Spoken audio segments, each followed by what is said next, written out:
Hello, good morning, everyone. It is Tuesday, June 16th,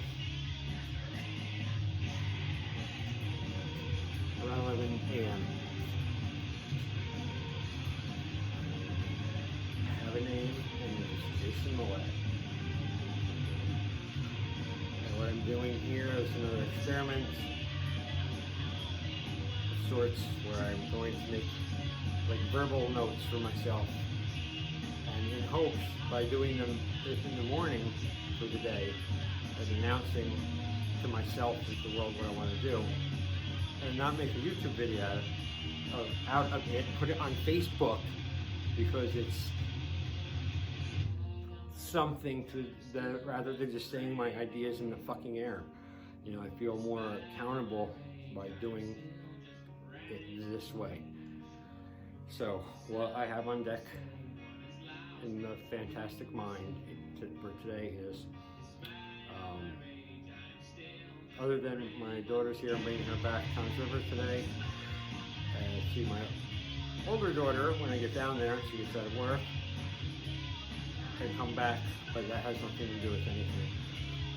But other than that, I'm going to do a knife sharpening video for my Roguemind channel, specifically how to sharpen a Bowie knife. Okay, I got all my stuff here.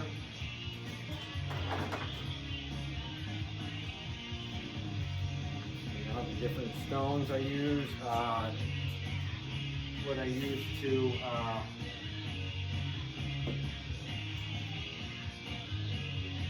as an oil to hold with. Certain types of stuff used and certain types you don't. By the way, you ever get that oil that comes with in the sharpening stone kit, like you get at a department store or something somewhere, comes with a little stupid bottle of oil? Give that to your enemy, because that'll do nothing but fuck up his knife.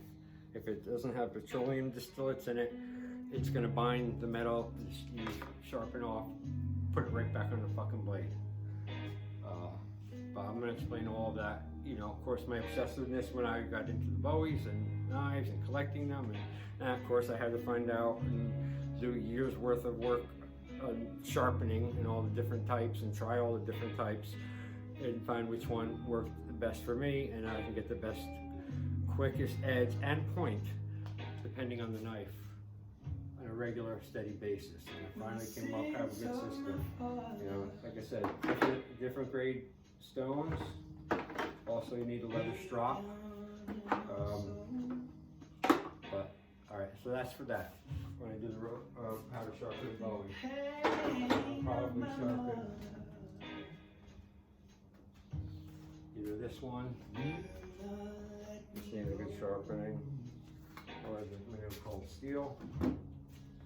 Well, I know the cats come 12-inch blade, and I'll do the point on this because it got fucked up. I didn't even have to do the false edge. Shut the fuck up.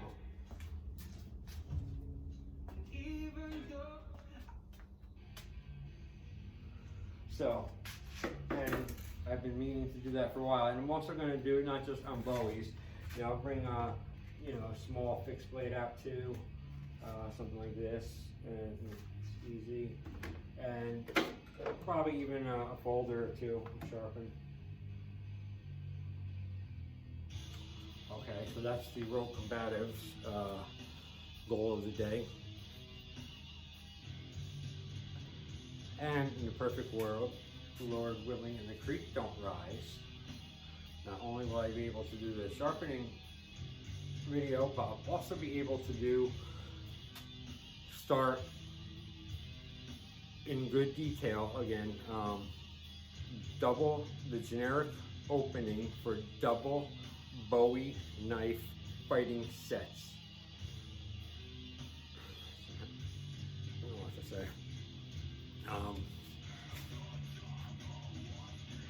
And I should, in my mind, I don't see why I can't do a video for the generic opening and the full set one today. I'd like to do. I'm gonna be doing more Bowie in general because I got looking at my analytics too, and the best video I have that I've made so far, it's got the most views and likes and even almost watch time, is my Bowie knife 6 count back cut flow drill with both hands. And I did that a while ago, and I gotta revisit that. But that's got, like I said, it's my best one. It's coming up to 1,000 views, which I'm psyched about. It's a big number for me, and yeah, it's a lot of Bowie. And I still do not forget about the phase 1 training starting for the Roguemind. So, what really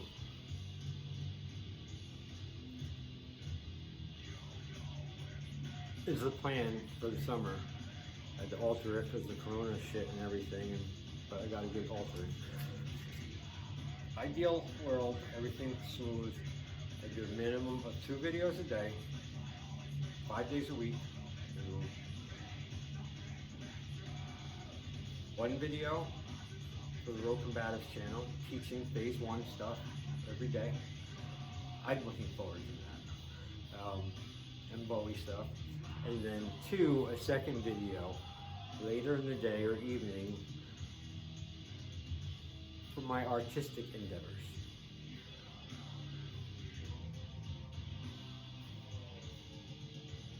It shall be done.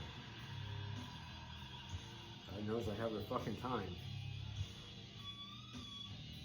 So there we go. And that's my little hello, hi, it's Jason. Time, it's Tuesday, and interacting with the world. I'm forcing myself to interact more with the world, socialize. I learned something, huge from the quarantine, like everyone I'm sure did. I didn't think I was going to learn this lesson, but it's the lesson I learned, and again, how wrong I was in my assimilation. That works in my thinking about people and being run from all of them, hide from all of them. They're all killers, death, all that shit. No, I was wrong. You need people, but you need good people. That's the thing, and I just, unfortunately,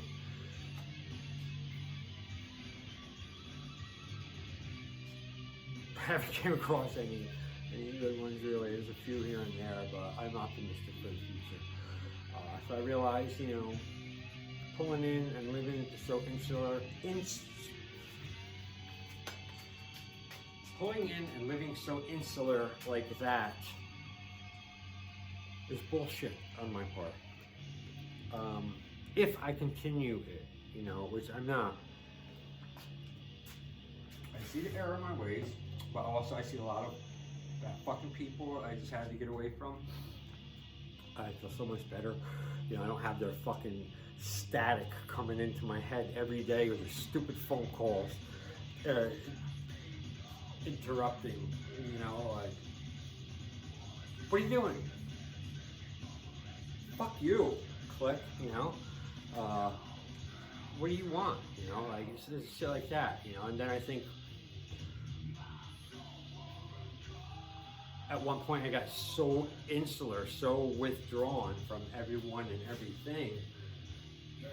On days and no money, I mean, I was tight before the virus hit, so, but that doesn't faze me, it never has. Nor has it stopped me, nor will it. I'll get through it. But I did find myself thinking, like, damn, I really wish I had a couple of good friends again, like solid friends, not fucked up ones that do nothing but talk behind your back, treat you weirdly, just, I don't even want to get into it, it's so ridiculously toxic, but through all this, I didn't come out even more ultra hating mankind and people and stuff. No, I actually came out more appreciative, more humbled, in the fact of how, as much as I take my pride in Mr. Alone, that's only because really it's been forced upon me my whole life, and so at some point, years or decades ago, I just said, fuck it, integrating it. I'm not going to fight it, because there's enough shit fighting me as it is in the world, and everything else, and it comes to the things I find out. But basically, well, the last parting sentiments from the false ones of the old life, basically what they realized was, when I came back from New York, and kind of while I was in New York, that I wasn't hanging out and doing that shit, but basically they couldn't get anything. They realized I had nothing to give them. They had nothing, they couldn't take anything from me. I wasn't falling for the old bullshit things and giving the rides and this and that. I started like seeing the bullshit. And then they realized, like, well, hey, there's no fun to hang around with because we can't bullshit around them, and that's no fun. And there's nothing really we can get from him anymore. Fuck him. Good, go. You've been fucking me up for a long time. I had true friends here and there, but like I said, they come and go. But I am just like to publicly say again, I see a lot of my opinions and behaviors and stuff were tainted by a lot of my relationships with people, which aren't our barometer for the world of people. Because I've been running into a lot of cool, friendly strangers lately who I've been getting along with and I talk to. It's just a real crazy trip, and I'm not trying to be some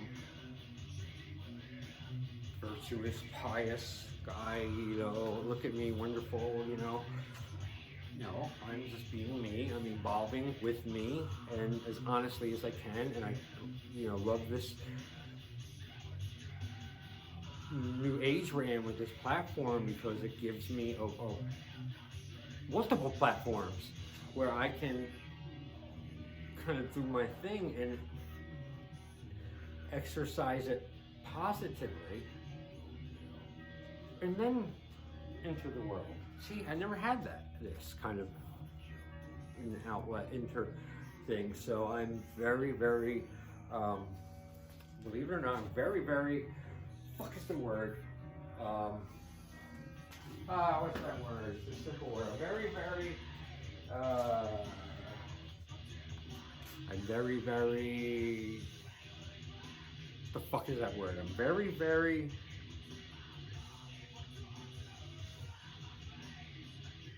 I can't think of it. Certain is not the word, but very, very certain that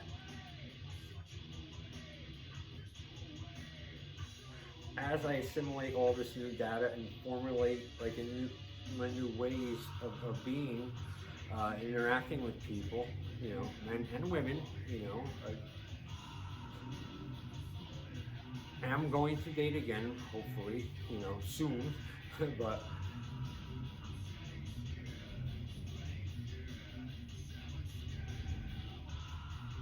like I said, it's just, shedding skin. It's just like you said, all this skin. And there were a few people during this time that remained true. And our friends, I'm, still my circle, and I have great respect for, and I still call friends. And, it was a pleasure to, see them. I kind of knew they would be that way, because they were always that way anyway. But just on another note,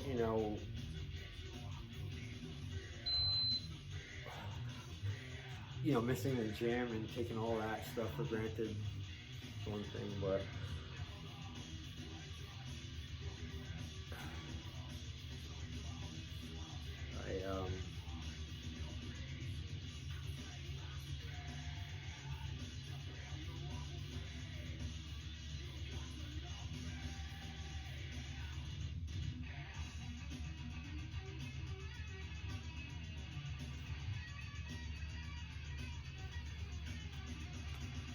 just say it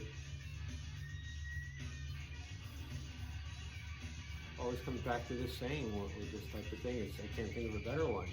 It's a shame how we as people do not appreciate the work of things until they are gone, or until they are fucked up and can't work right anymore, and it's ruined, you know. So really, the idea is kind of to start like, okay, be gratitude for what we have. Look at that. Look at past fuck ups. Change them. Start to maybe foresee by being aware, hyper aware of everything. Start to kind of foresee how things are playing out, and if they're starting to play out in a wrong fucking way, or a non-productive way, or a negative way, or a fucking evil way, or just a stupid way, or the rare, perfect way. Lots. I keep having this resounding thing in my head. You will never have a girlfriend again. You are going to be alone forever because you had your chances with many women and you fucked it up. I don't know. I like to get some dancing in. Continue that even after the gym starts up again. So, all right, I went a little bit long here in this little Facebook type of thing I'm putting in, if they let me put it up there. Okay, so coming soon today, before I bring her to Back Tom's River, I'm gonna do the how to sharpen a Bowie and some other knives and the point and all that shit. The Rogue Combatives channel. And then when I come home later, I've got some wonderful, fantastic, amazingly weird and intense artistic endeavors to happen on